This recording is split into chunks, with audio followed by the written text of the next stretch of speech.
if you're just joining us, we're watching a video tonight about a very small retro game channel about a guy who had a job. He wasn't enjoying his job. He quit his job.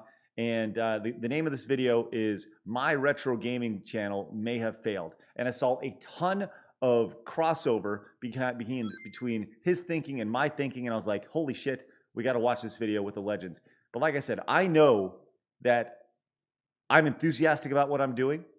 I know that you guys are enthusiastic about what I'm doing.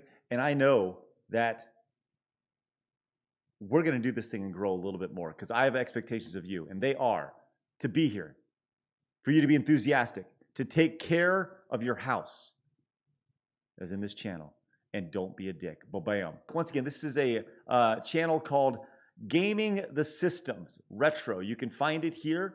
I encourage everyone to go and subscribe to this channel, whether you're watching over on Twitch or on YouTube. I'm going to be totally honest. I have not watched any of his content outside of this, but I'm all about supporting creators, right? I would want somebody to say that to me, so I'll say that to them. But I think this is important for us to watch because a lot of people, creators my size, smaller, even bigger than me, think this exact same way. And for me, I'm walking back into a game I have not been in a long, long time. So let's go down this. And like I said, please check out this channel. And let's, yeah, as Com says, this isn't 2012 YouTube. This is post-controversy YouTube where ad revenue is thin. That's right. That's right. This is, I'll tell you this. I had a quick side story real quick.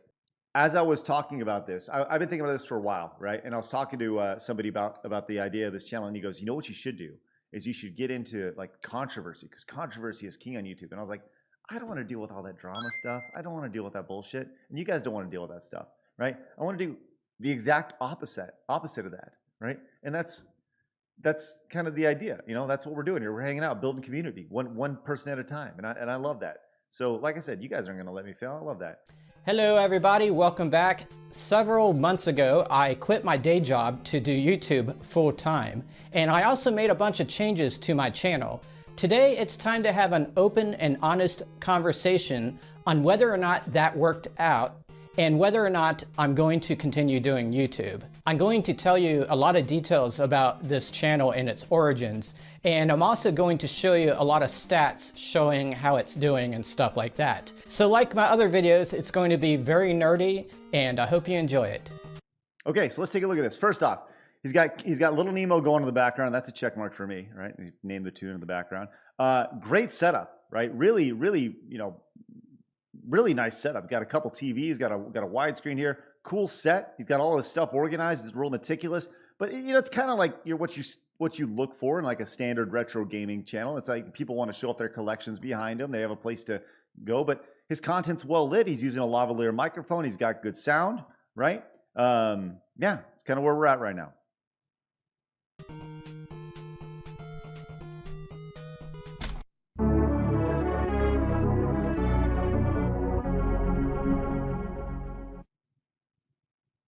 Pretty good intro.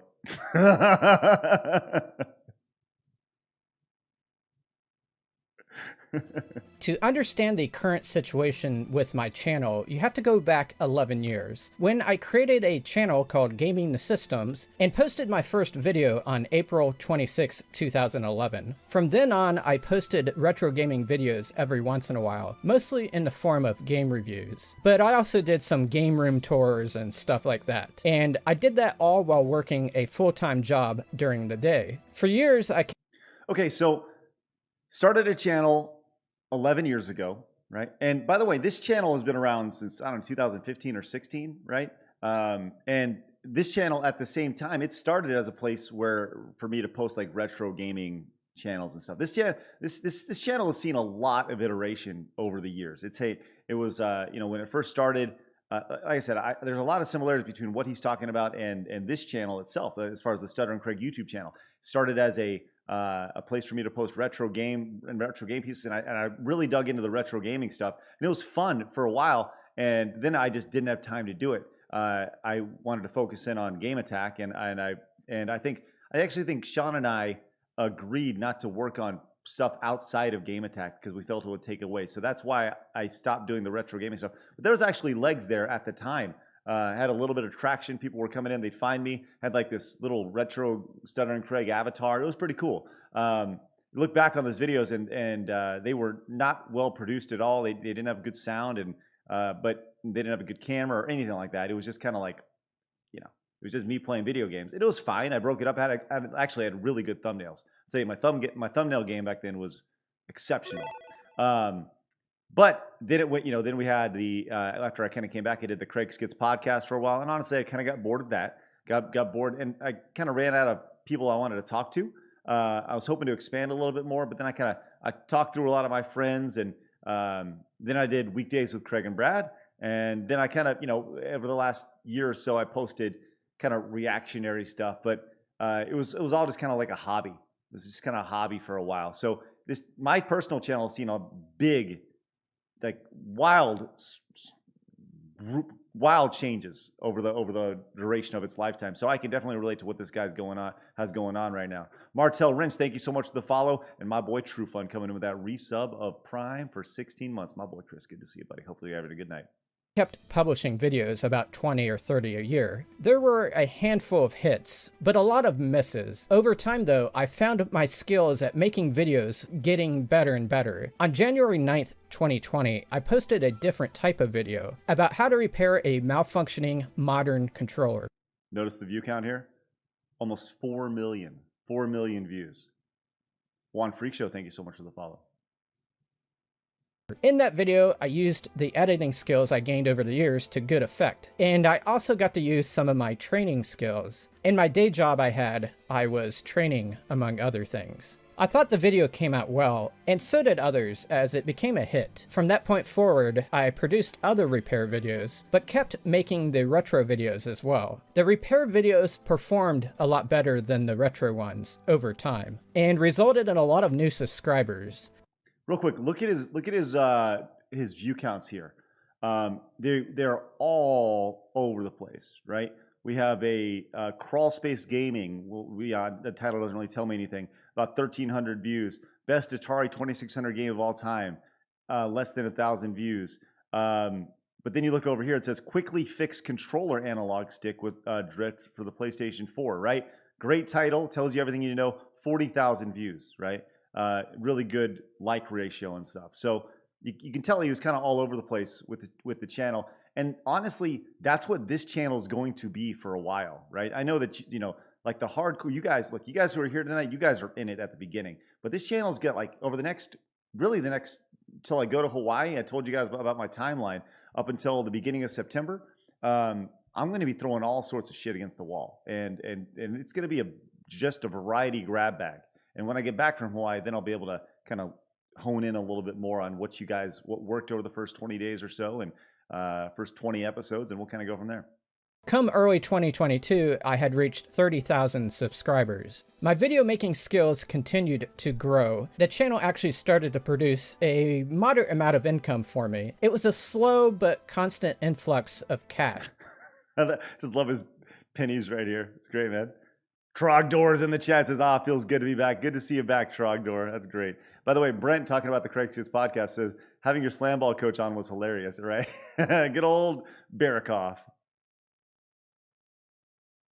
Not enough to live on, though. 95% of that income was coming from repair videos. The older retro videos were not getting much traffic, and when I posted new retro videos, they basically failed out of the gate and were never able to get full steam. For example, my 2022 review of Max Steel on the Dreamcast took 70 days to reach 1,000 views. Around that time, I also premiered a new retro series called Unexpectedly Hard Levels in Gaming, where I attempted to beat some of the most notorious early stages in video games. See, what he did, he had a really great idea there, and this is honestly the hardest part, right? Is coming up with a great title. He said listen to what he said right here. Around that time, I also premiered a new retro series called Unexpectedly Hard Levels in Gaming. Okay, great idea. But the title there is horrific. Listen to the next thing he says, because he nails the title in his next sentence. Where I attempted to beat some of the most notorious early stages in video games. So his title should be Attempting to Beat the Hardest Games, the Hardest Levels in Gaming, right? That's the title of the video right there, instead of Unexpectedly Hard Game Levels, right?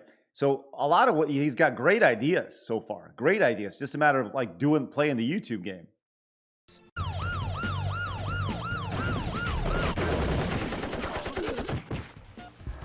Bam. The series flopped, but the thing is, the retro videos I was producing at that time, I thought were some of my best. I thought they were very entertaining. Like I mentioned several times, I had gotten better at making videos, and I was also injecting a lot of humor into them. Retro wasn't dead. Other YouTubers, some of which are much better than me, seemed to be doing well in their viewership. So I scratched my head a lot trying to think of what the problem was, but then a light bulb went off. The low views were seemingly a side effect of the mixed bag of subscribers I had accumulated over the years. Some subscribed to my channel because I helped them repair something. The others subbed because they like the retro stuff. These are two distinct groups of people with not much in common. What an observation there. And he nailed it on the head. And that's actually exactly what you're seeing on my channel right now, which is at this point, this is where I stopped the video. And I was like, we got to watch this together. Now I'm very excited to see how this guy digs into his channel and where it goes. This is awesome. Great, man. Outstanding. By the way, I see you guys chatting. Jeremy, yes, Slamball is coming back. No, I have not been approached about being a part of it, but there will be a time where we have our call to action and we make some noise about me being a color commentator or coach at Slamball, because I can do both. Or just own a team. I don't know, whatever. But isn't a high number of subscribers all that matters, no matter what the makeup of them is? Not in 2022. Having two distinct sets of people who are following your channel can wreak havoc on your views. Here's a short clip I made a while back that demonstrates the issue it causes. I'm so glad this controller works thanks to Gaming the System's tutorial. Oh, he posted a new video. About the Sega Genesis? I'm not interested in that. Scroll. Cool, this retro game is so fun. Oh, Gaming the Systems posted a new video. How to repair your PS5 controller? No, thank you. I'll catch his next video.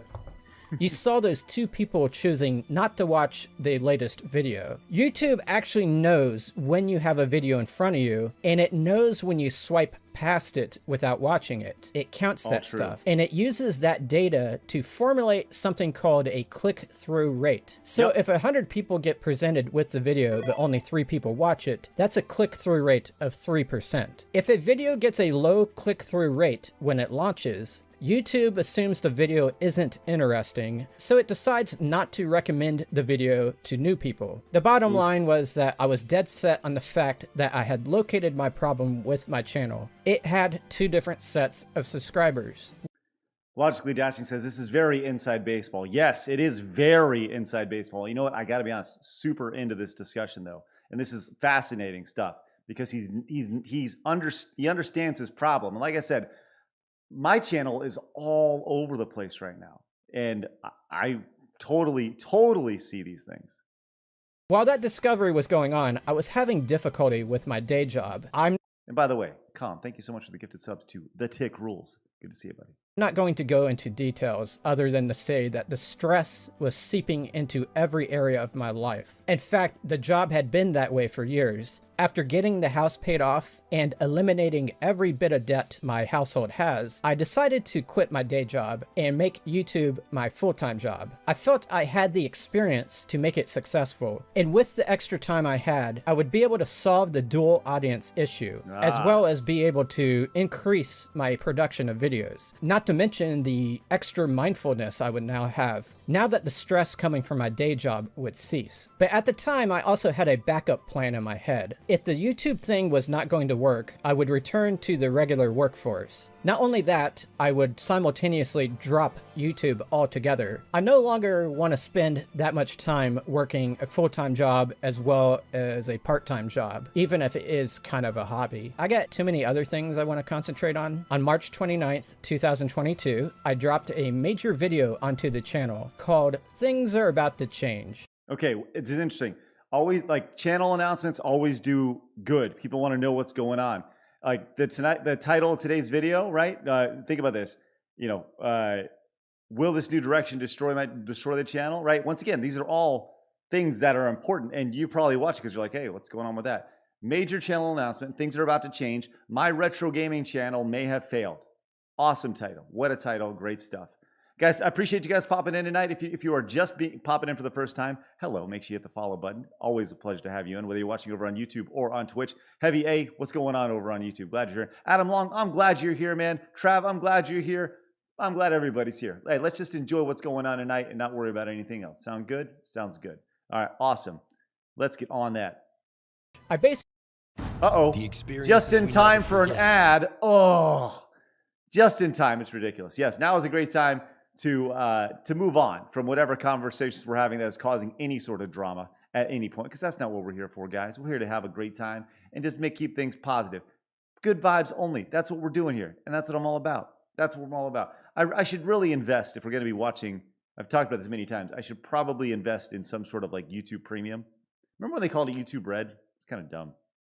It's kind of dumb. All right. I told the audience I was becoming full-time. I also explained the problem I was having with the dual audience. My solution to that was to break the channel into 2 channels. The current channel of 30,000 subs would be renamed Gaming the Systems Modern, and the new channel would be called Gaming the Systems Retro, the one you're watching right now. On the Modern channel, I would only produce the repair videos, and on the Retro channel... Ooh, real quick. Just take a quick glance real fast. Right now. On the Modern channel... The Modern channel, PS4 controller is doing something odd. Beyond Drift, 500 views, right? 7,000 views, 14,000 views. Okay. Kind of a mixed bag like usual. Sure. I would only produce the repair videos. And on the Retro channel, I would only produce the retro videos. The channels would be treated as co-equals. The idea was to have 2 refined channels rather than one large potpourri channel. In theory, the click-through rate should improve. In that video, I actually told people to unfollow the Modern channel if they never intended on watching repair videos. It's not too often that creators tell people to unsubscribe, but sometimes I think they should. On a side note, I also created a 3rd channel called Rodney's Underground Life. He's a character that appeared in a handful of videos on the old channel, and I just wanted to separate him out, mostly as a joke. I had no large ambitions for that channel, and planned on just producing 1 video for it a year. I did recently post a video on it, where Rodney gets abducted by kind of terrifying, I'm not gonna lie. aliens while the cameras kept rolling. It was a blast to produce, and the video turned out a lot better than expected as far as the quality of it, not view-wise. But anyway, the race was on to execute the split in the channels. Renaming the existing channel to Gaming the Systems Modern was easy. Starting the Retro channel from scratch was not. About 300 subscribers made the journey over to the new channel within the first week. But YouTube does not start paying you ad revenue when you start a new channel. Okay, so if you recall, if you look back on my community post, I was talking about doing some sports stuff, and I actually asked in the community tab on YouTube what people thought of me doing a separate sports channel, and keeping this show, the Stutter and Craig show, on this channel right now that you're watching, whether it's Twitch or YouTube, was actually a result of what this guy is talking about. Building a new channel from scratch is impossible, and getting 4,000 public views in 12 months, 4,000 hours of watch time. 4,000 hours of watch time is ridiculous. On top of 1,000 subscribers. Jeez Louise. Yes, this guy, this is legit.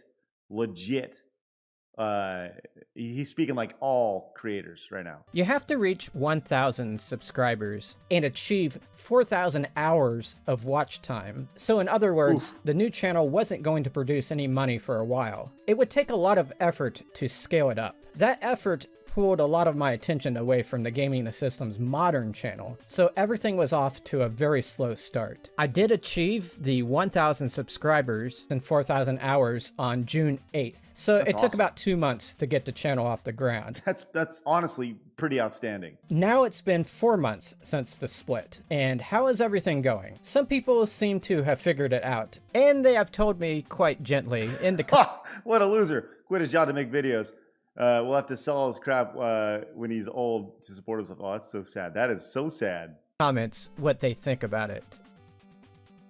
Wow. I like that. These comments remind me of something. Have you ever been to a very busy restaurant, but weeks later they go out of business? Also, have you ever been to a restaurant that seems to have no customer traffic at all, yet they stay in business for years? The point I'm trying to make is that as a customer, it's very difficult to assess the vibrancy of a company from the outside. Sure, you do have a few clues, but you actually have to dive down into the company's books to know for certain. Right now, I'm going to open my books in front of you. YouTube gives me all kinds of data about my viewers. In fact, almost too much. This is great. Okay, I actually am very excited to see what channels cross over, and this is like so inside baseball. I love it. Man, that's crazy. Logically Dash says I only barely broke those numbers when I was running my own YouTube channel, and that was before this guy seemed to start. So it's difficult now to grow a channel from scratch unless you happen to strike while the iron's hot. An example I found is reaction channels doing George Carlin, since he's kind of a renaissance of sorts lately, for sure. Brent Stevens says, have you thought about doing sports-related TikTok, or are you focusing on longer-form content? I think I'm going to do longer-form content that breaks down into smaller-form content, like segments and such. And I will never,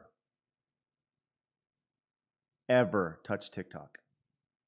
Now, bear in mind, as I show this, I'm going to blur out dollar amounts that show how much I'm making. Oh. It's just a little too personal, but I think you'll be able to get a good idea of the state of my channel from all the other data points I'm going to show you. One of the cool things it shows is what times of the day the viewers are logged into. This is very similar to mine. I know most of you guys are on between noon and 6, same type of thing.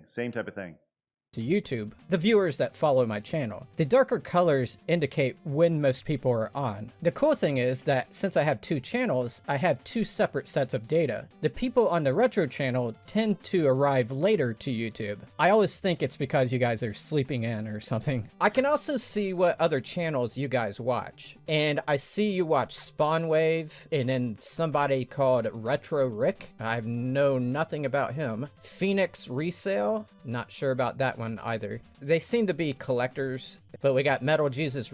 So here's what I would do, and this is what I will do on my channel, is I'm going to look at these channels and I will say to these people, hey, we have similar audiences. My audience watches your stuff and yours probably watches mine. Let's work together. Rocks, Digital Foundry, Modern Vintage Gamer, and I can also see what other videos you guys have watched, and this one cracks me up. The Ouya is still alive in 2022. I see Gaming Historian here. Oh, here's one from Retro Rick, The Ultimate Gamer's House. Sounds a little bit related to the stuff I produce. Yeah. I panicked when I saw this game. Was it Pit Fighter?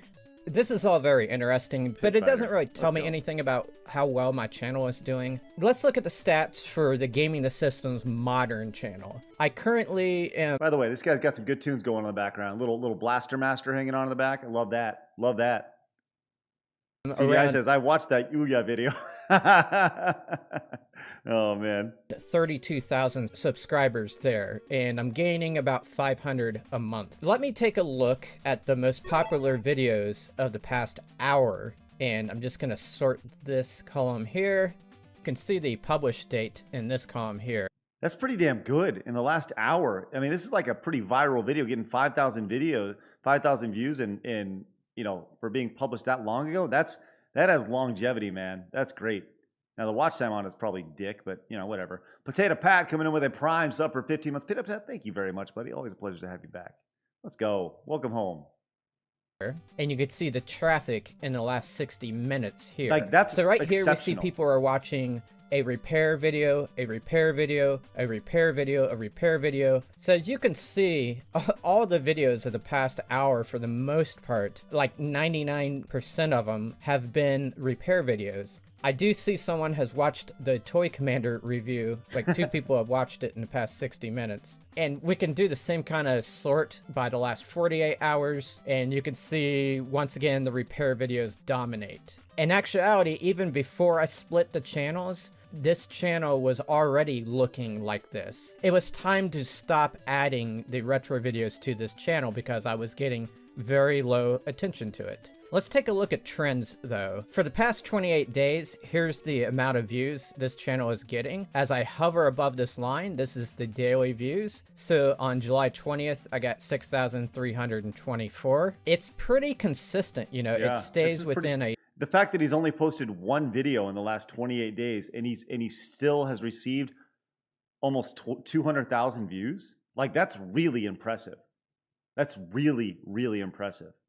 A very smooth range. And so this is the past 28 days. I can expand that out to the past 90 days. And so I split the channel around April 1st, and that's not quite on this. Oh, the Ouya is covering up his revenue. I see. I was like, what is going on? Yeah, I see you guys are interested in this, and that's great. Scotto says it's pretty fucking interesting. Yes, this is all the stuff that goes into having a YouTube channel, and this is why I wanted to talk to you guys about this. This is amazing stuff. Chart, but as you can see, there is growth still happening on this channel. That's great. Despite the fact that during that time period, I've only uploaded 3 new videos. It's gone from averaging around 3,500 views a day back in May to around 6,000 or 7,000 views a day in July. Let's look at subscriber growth. Now, I don't really care much about subscribers on this channel. What I mean is that number doesn't mean anything because people are finding these tutorials on how to fix things by searching YouTube. They are not finding them by subscribing. They are subscribing to reward me for helping them, basically. As you can see, I gain about 10 subscribers a day. Recently, it's been a little bit higher than that. And as far as lifetime numbers, I have almost 10 million views. Now, some of you retro subscribers might come to this channel and peek at some of my newest videos, and you may see those videos doing really bad, such as this last one I uploaded on July 26th. It only has 474 views. Did it fail? Well, the thing is, and I mentioned this earlier, the videos that I launch here get off to very slow starts, but they start to pick up momentum after a while. That's actually really, really fascinating. It goes back to having a searchable title. There are people who they only create videos built around things like, fixing your PlayStation 4. These videos that are all built around tutorials, and that's the expectation. Is they start slow. They put the title of how to fix whatever because that's what people Google. Then they YouTube. You got to remember, YouTube is the #2 search engine in the world, right? When it comes to having a YouTube channel, there's this old saying when it comes to YouTube. You can have a hero channel, a hub channel. There's a hero hub and something else, right? And like a hub channel is like a hero channel is like your big personality. Your hub channel is like your place to find PlayStation 4 game footage. I don't know. And then there's like the expert channel, which is what this channel would be, which is, and they all have different strategies attached to it. It's pretty fascinating stuff. Like this one right here, how to fix analog drift on an Xbox Series X/S controller. I could pull up the data just for that video, and I'll do that right here. Let's do the past 90 days. Okay, so by the way, I love that he's not putting a blur, he's just putting an Ouya to edit. I freaking love it. So when I launched, this video got 204 views on its first day. There's always a little bit of a peak on the first day, of course. And then it trailed off and it was getting mediocre views every day. But then it starts to pick up and it continues to grow. I don't know how far up it'll climb, but it'll eventually reach a point and then it'll stay at that point and plateau. It'll just bring in a low but constant revenue. The reason why this happens is that it starts becoming available in search results. It takes a while. By the way, this guy's music choice is top tier. Going with the F-Zero now? Come on! For YouTube and Google itself to realize that this is a good video for what it's showing. And when people search on things, it often puts my videos at the top of the results. Go to Google right now and say how to repair drift on a PS4 controller.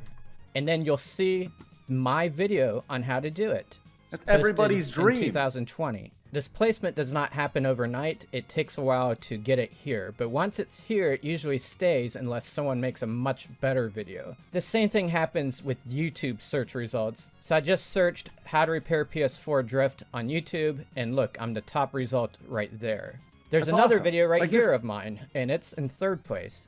This is like exactly what you want when you make those videos. This guy he's very fortunate. I'd be very curious to see the revenue. Like I said, this is a constant revenue that comes from this video. Are people watching the whole thing? Probably not. They're watching, whatever they need to. They now YouTube has this feature that is, the most replayed. You can kind of see the viewership as you watch through, based on right above the scroll bar. If you're watching on desktop or on your phone, and it's really a cool feature that allows you to find just the points that people watch. And I imagine that's what people do when they they skip over the intro and stuff. So not every video I post is going to end up at the top of search results, but a lot of them do. So hopefully you get the point there. My first channel is powered through search results. My second channel is not. Now let's take a look at the viewership on the retro channel. Oh, don't you do it. It's funny because Cliff says this guy's delivery is pretty dry. Might might be more successful with a wacky sidekick. Well, I think that's kind of a different strokes for different folks type of thing, right? Some people enjoy the dry, straight nature. Some people enjoy the more ridiculous, over the top nature of things. I'm a pretty chill guy, right? But I will bring the energy. You guys know that. It just kind of comes down to different strokes for different folks. Let's continue on. Scott says he doesn't need a gimmick. Oh, wrong one. There we go. Oof.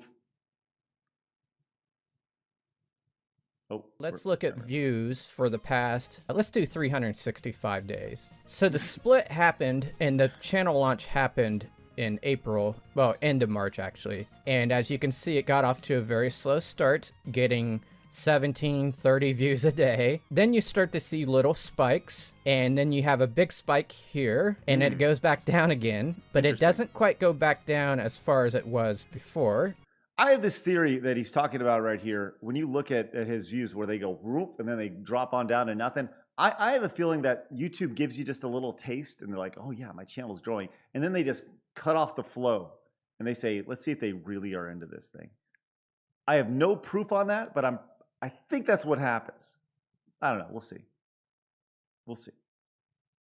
And then you start to see more spikes here. So it's a lot more erratic and unpredictable. Let's do the last 90 days and it'll be a little bit more clear. So this graph is not as smooth as the graph for the other channel. I have to keep on pumping out videos to keep the views up, but there is an accumulation that is happening. I have more and more people that are watching at any given time. Let's see what people are watching right now in the past 60 minutes. 247 people are watching the Greatest Video Game Collection Tour Part 1, and 96 people are watching How I Power 65 Game Systems. In the last 48 hours, this is what it looks like. Part 1 of that tour is still #1. Let's look at subscriber.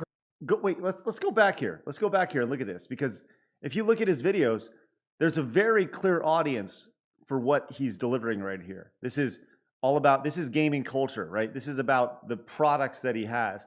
This is your tour. This is your tour. And they probably link together, part 1, part 2, right? One links to the other. So if one's watching one, they're going to finish and watch the next one. My big game room mistake, gaming tour setup, right? These are all about the game room themselves. And I feel like his answer is right there. 8 hours, this is what it looks like. Part 1 of that tour is still #1. Let's look at subscriber growth in the past 90 days. I do have a good accumulation of subscribers. It's going at a higher rate than the other channel, especially recently. I've been getting around 100 subscribers a day for the past month or so, but it does go through some dry periods as well, especially if I haven't uploaded a video for a while. Like this gap right here, I didn't upload a video between June 29th and July 16th, and traffic as a whole died down. I am also at the mercy of the YouTube algorithm when it comes to this channel. Since people are not finding my stuff on search results, I need to depend on YouTube recommending my stuff to them. And I can actually see it happening right this moment. I had 126 views between 7 and 8 a.m. today, and then it jumped to 329 between 8 and 9. I believe that's because YouTube is pushing out this collection tour part 1 to new viewers. The most important thing is that the 5,000 subscribers that I have on the retro channel are truly people that are into retro. They are not people who watched a repair video. There's a very good chance that they will watch future retro related videos that I produce. As far as which channel is doing better, the Gaming the System's modern channel outperforms the retro channel like 70% of the time. But the retro channel does do those large peaks, and during those large peaks, it outperforms the other channel. It's just not as consistent. Okay, so what do I get out of all those numbers I just showed you? Well, when I did the channel split, I was expecting a certain increase in subscribers and views. And to tell you the truth, the increase has been higher than I projected. So I am going to stay doing YouTube. I'm not going to make any major changes to the formula I have going. The channel split was a success. I have exactly what I want. I have one set of viewers viewing retro stuff, and I have another set of viewers watching those repair videos on the other channel. Both channels have seen an increase in the number of views per day, so I'm not gonna mess with it. Bear in mind, I gotta be honest, like, I'm legitimately surprised, and honestly, it's inspiring. It's legitimately inspiring to hear them say that. I'd be like, look, you know, I got a channel with 5,000 subscribers and another one with 30,000 subscribers, and I'm in it. I'm in it. I'm going for it. I think that's awesome. Like, that's legitimately very inspiring to hear that he is, you know, he sees his niche. He wants to go, and he feels good about the results. That's awesome, man. Let's go with this. Good stuff.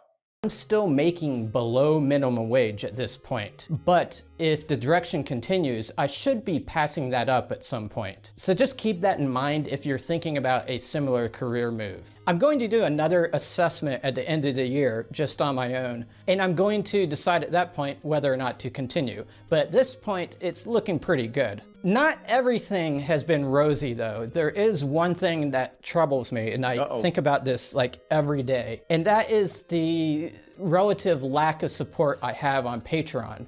Don't get me wrong, the people who are there right now, I love them to death, and they have supported this channel quite a bit. But when I started pushing the Patreon at the channel split, I only had 6 people for quite a while. Compared to other channels, the Patreon is lagging. Take for instance this YouTube channel called Target Audience, which I watch. They kind of got going around the same time I split the channels. They have half the number of subscribers as me, but they have 3 times the Patreon members. It could be that they're just a better channel than me. It could be that they're better at running their Patreon than me. But I think there's another big factor that explains the difference.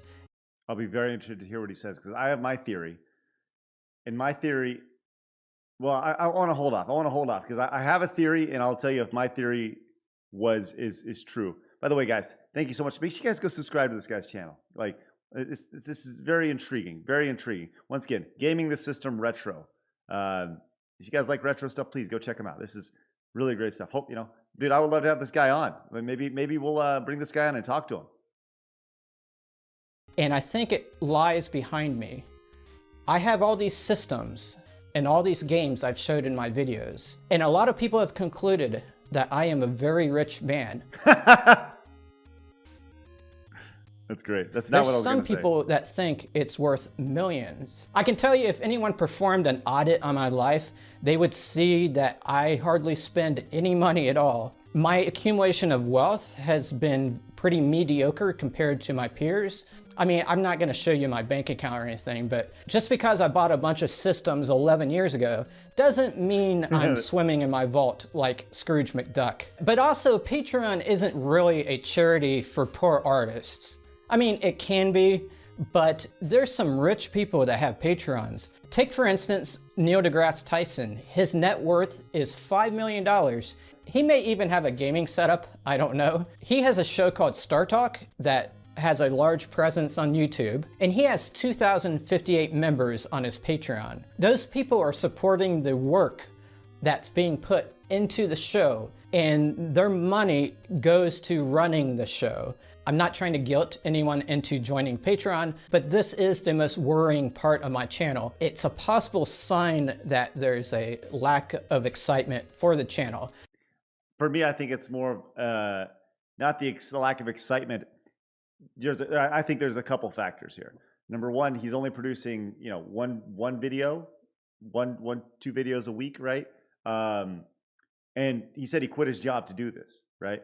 I think if he shows the effort, people will reward him for that. Maybe, I don't know. All right.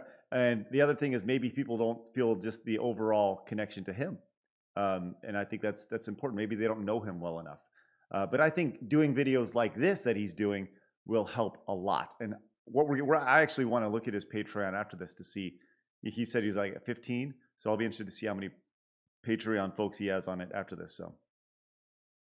So I have more work to do to make that Patreon better, and I have more work to do to make these channels better. My final point I want to make is that a lot of people don't like it when I share those negative comments and put them on the screen. That's I kind of have some sick pleasure in doing that, so hopefully you don't mind. They do help drive home some of the points I'm trying to make in the video, so there is a method to the madness there. I want you to know that I'm not sitting there obsessing over those negative comments, but I do have a little fun with them. I might click the little heart under their comment or give them a witty response or whatever. Negative comments come with the territory, and when you get a lot of them, it's a sign that a lot of new people are seeing your material. It can be a good thing in that respect. I hope you enjoyed the video. If you'd like to see another one like this, I recommend that one up in the corner. This is great. Good stuff. Really, really fun. Okay. So this video is obviously going to do excellent for his channel and really help him. I think that's cool. I've actually thought about doing like a channel audit with the channel right now, and then doing one, in another 6 months or a year. Just hey, you guys know, what did I say? What can you guys expect from me? You guys met your expectations. What's number 2? Honesty and transparency, right? So I thought that'd actually be kind of fun to do. Let's actually check out his Patreon really quick. I'm going to pull this up just so we can all see if he has seen any improvement here. Look at this. Here we go. Look at this. He has 4 new patrons since he launched that video, up to $190. So there you go. Yeah, good stuff, man. Like, I hope. And by the way, let's go. Give him the old subscription. That's great. A lot of what he said makes a lot of sense. Like I said, there's a reason why I wanted to watch this video tonight, because I said I started to watch it and it really hit home for me, right? Because as I said, my channel, the channel you're currently watching this on, has been a number of different things over the last 5, 6, 7, 8 years, right? It started as a retro channel, stopped doing that because of Game Attack and focusing on that. Got done with the Game Attack, did the Craig Skits podcast, kind of ran out of steam with that, kind of wasn't as enthusiastic about it as I initially hoped I would be. Then did weekdays with Craig and Brad for forever, it seemed like, and kind of, I don't know, like kind of shifted directions, and with COVID and stuff, and it just COVID, I think, just took the wind out of my sails with that. And then the last 6 months or so, I've just kind of been posting fun reactionary stuff, and honestly, it's been easy, like low hanging fruit content, and I wanted to kind of challenge myself a little bit more. So, I don't know what this channel is going to be in 6 months. Like I said, going back to your expectations of me, this channel is going to be always changing and growing, right? And going back to my expectations of you as a viewer is to take care of this house, right? Take care of this channel, take care of this community, and that's what I expect of you. I know that this will not fail, right? Because you guys will not allow it to fail. And I'm passionate about what I'm doing. What am I doing right now? I don't know. But if you were to ask me what Screw Attack was when I first started that, I had no idea either. Game Attack was an entirely different thing when it started. It was a video VOD channel. It went to a live streaming channel out of necessity. Screw Attack evolved into what it eventually became. It started as this thing where we were going to do a radio show about video games, podcast, and then that turned into videos, and then that turned into a team, then that turned into game trailers and merchandise and SGC and making video games, and like it all kind of went as we went, and I think that's what's going to happen here. Is we're going to figure this out as we go. The difference is that we're all sitting here and we're going to go on this road, this journey together. And I gotta be honest, man, I'm stoked. Like, I am legitimately stoked. But your feedback on this channel is huge, right? What you guys watch, how you watch it. The first few days, the YouTube channel, it's been okay.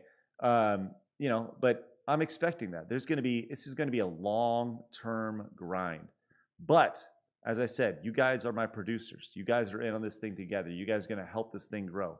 But this has been really interesting to watch tonight. And I hope this is kind of giving you a thought of how creators think. And even people with 5,000 subscribers who quit their job, who are making less than minimum wage doing this full time, are going after it, right? If I can get to a point to where I can quit my job, I don't anticipate that happening. But who knows? Who knows, right? You guys, like I said, you guys won't let me fail.